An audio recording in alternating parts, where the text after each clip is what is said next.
Good morning and a good afternoon and a good evening. Hello, beautiful face yogis. How are you? It's Sumika from the Face Yoga Method. So today, I want to talk about two major events that influenced my life in the most profound way. But before I do that, I like to do a quick pause with you to relax and reduce stress. And this pose, chest opener. This is a really good pose. One of my face yoga method warm-up poses. It changes your posture. It changes your mood by opening up your chest, opening up your heart. I mean, think about this. You don't see people who are so depressed and having this posture. No. And you don't see people who are so happy and I'm happy. No, when you feel good about yourself, when you feel good about your life, you carry your posture differently. So we are going to create the good posture and open your chest, open your heart. All right, so chest opener. Sit nice and tall. Feel the center, top of the head, center of your forehead, peak of your nose, peak of your lips, chin, collarbone meets right here, straight line, belly button, all the way down, okay? And hands on your shoulders, breathe in and out, elbows together. And if you can't put elbows together like this, you can just keep elbows a little closer so that you feel nice sensation on the back of the neck right here, okay? Breathe in and out, and then breathe in, and then keep a straight line, and elbows up, up, up, up, up. And when you cannot breathe in anymore, that's when you want to separate your elbows. And when you separate your elbows, make sure your elbows are same level. Don't lift like this. Nope. Separate, separate, separate, separate, separate, and push down, and breathe out.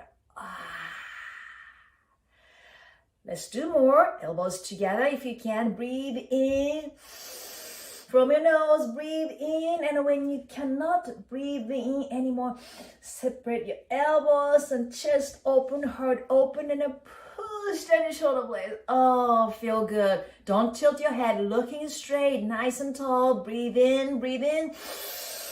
When you cannot breathe in anymore, you want to separate and push down your shoulder blades. So let's do the last one. Breathe in and elbows together.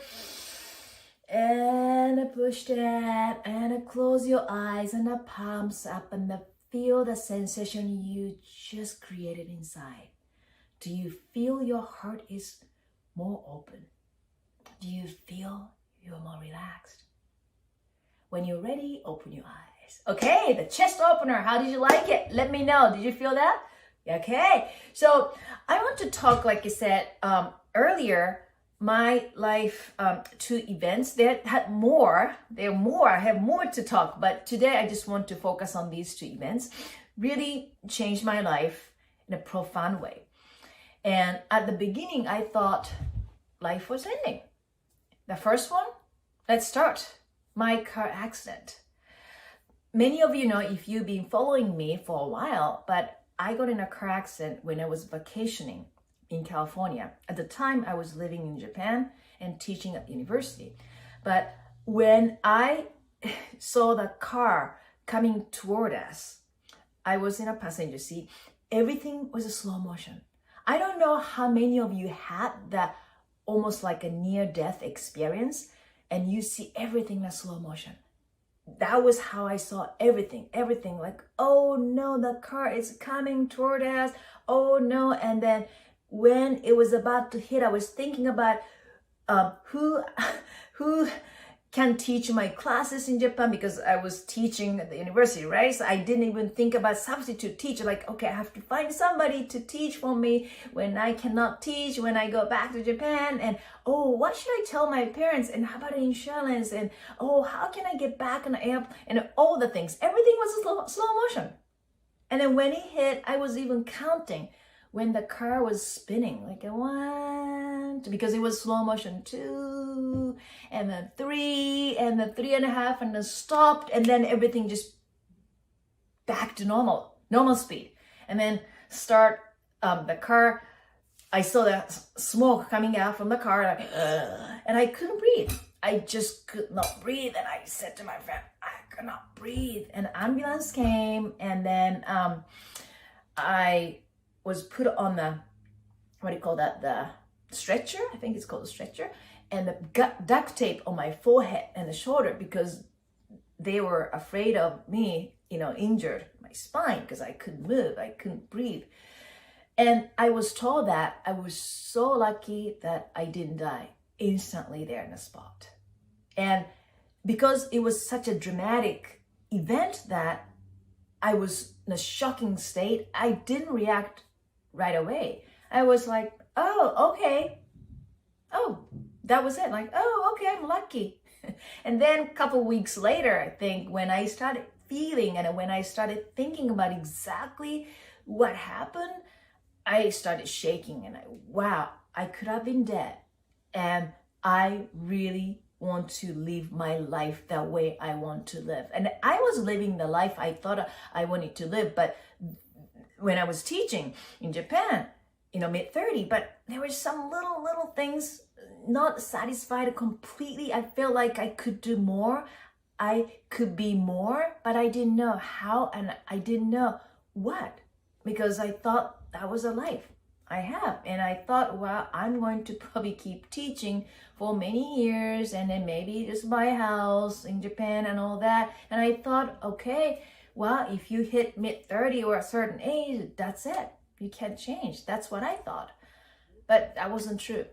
And then second instant, major events, really influenced my life was a pandemic, the global pandemic. And all of us know that. The first shock was the fear, unknown, uncertainty. But I would say, first 2 weeks, I didn't think this gonna last that long, the pandemic. So I was like, okay, vacation time almost. I rode a bicycle with my daughter, my husband, and it was okay to me, actually. But after I started understanding the seriousness of it, wow, it was shocking, the fear, unknown. And on top of that, my daughter had to stay at home, no school. We didn't know how long she had to stay.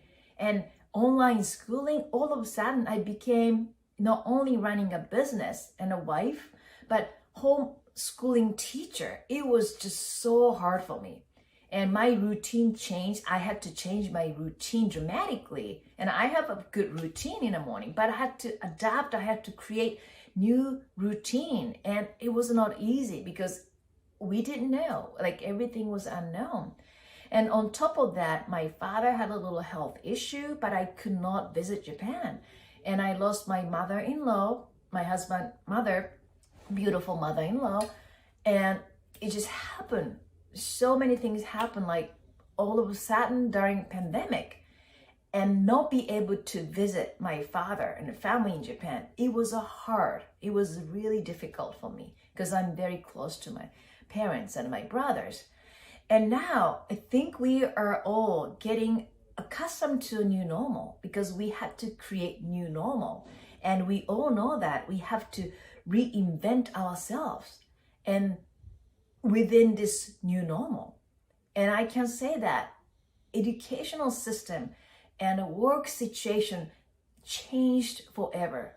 I don't really think that a school is gonna be back to like used to. I know that many of my friends, companies, they decided, just keep the office, remote office, not going to the office every day.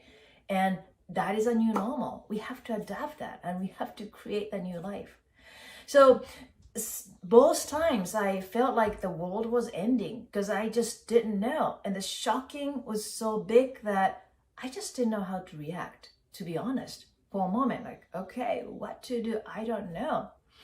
And I almost felt like I even questioned, why I'm living here in the United States. I can't visit my family, friends easily. And especially when my father was having health issue, I just can't spend time with him.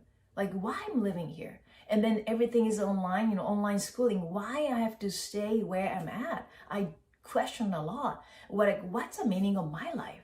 It was an interesting journey for me, especially last couple, several months going through that. I have to really go deep inside and then question a lot of things that I never thought I had to ask myself.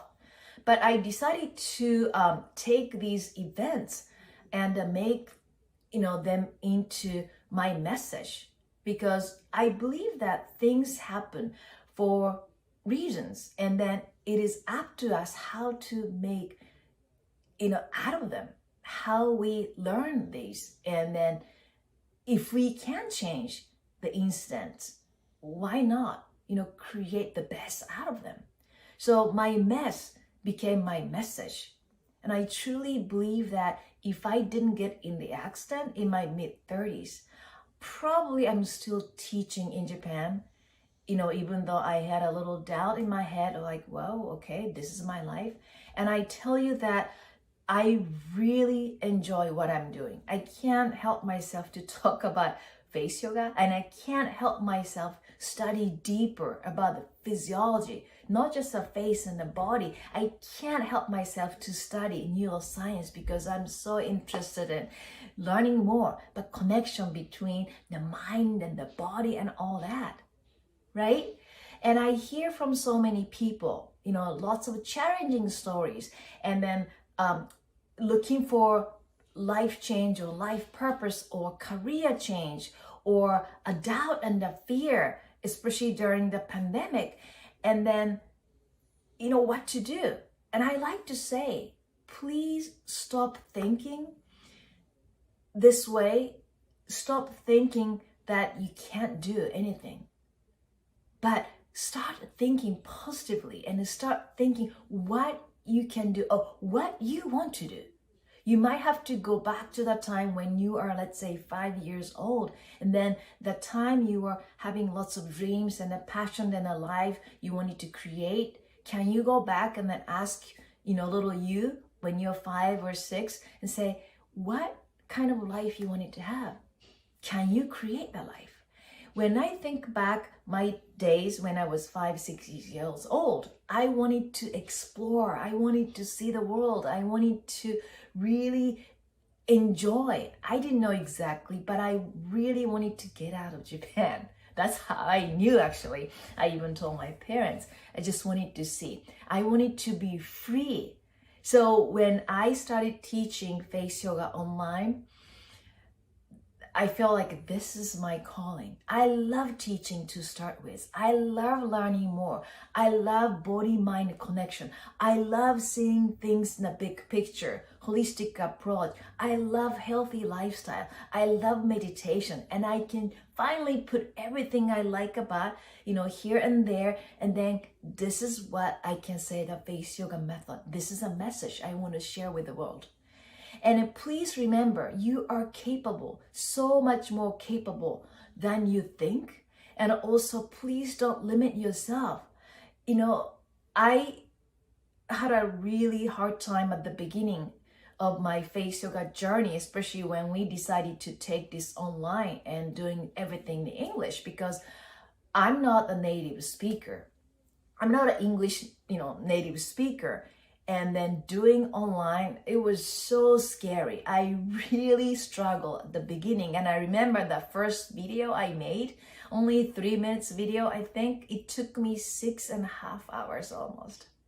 It was long. I don't know how many take I did, like over and over and over again. And I still have a hard time. Some words I can't pronounce, but that's okay. Because I believe that life begins at the end of your comfort zone. So I had to push myself. And then also people often say, oh, I'm too old. I can't do this because I have family and all that. I understand. I had my daughter when I was 41 and I'm almost 53, and I'm running this business, face yoga business, that I can do anywhere in the world. And it's such a fulfilling. And I enjoy so much every single, It's a lie if I say that. I sometimes struggle like, oh, I can't do the video. I can't do a live. It's so hard. But I feel so motivated because this is what I love to do. And I know that you have something passion deep inside, but you just worry about to really pay attention to it, listen to it, or open it, because you know that once you recognize that, you have to change something. Okay, so please, I put the blog, the link of the blog, and you can go there and read it and find out what you are capable of, and then how you can create the legacy by listening to your heart and then pushing yourself out of your comfort zone. It is possible. I've seen so many face yogis decided to follow their passion and a heart and create their life out of this face yoga method. And I want you be one of these. And I'll see you very soon. But don't forget to go to the blog and read that.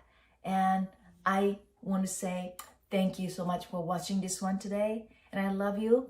And I hope you find a passion and the dream life you are so deserve.